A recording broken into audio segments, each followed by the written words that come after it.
இன்னமும் பார்த்துட்டு இருக்கேன். கலைஞரோட பர்த்டே கொண்டாடிட்டு இருக்காங்க. அது என்னன்னு தெரியல. இன்னைக்கு கூட க கே. நேரு அவர்கள் திருச்சியில வந்து கலைஞரோட பிறந்த நாளை வந்து கொண்டாடிட்டு இருக்காங்க.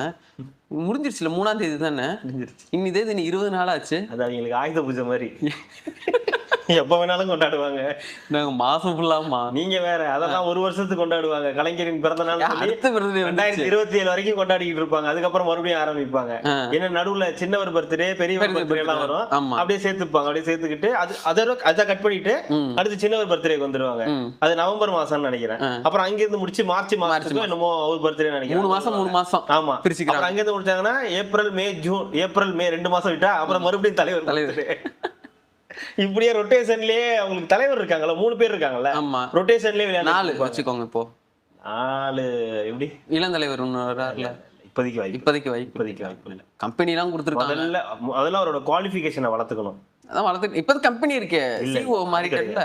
கிடையாது. முதல்ல குவாலிஃபிகேஷன்னா மக்களுக்கு தெரியணும். இப்போ ஓகே மாதிரி அவர் ஒரு படம் நடிக்கணும். டிகே நாட் ஓகே ஏதாவது ஒரு படம், அந்த மாதிரி ஏதாவது ஒரு படம் நடிச்சு மக்கள் முன்னாடி வந்து பிரபலம். எனக்கு எஸ் படம் நடிக்கிறேன். ஓகேன்ற மாதிரி எஸ் ஆமா நோ அந்த மாதிரி ஏதாவது இல்லை. ஏன் ஓகே 2 கூட நடிக்கலாம்.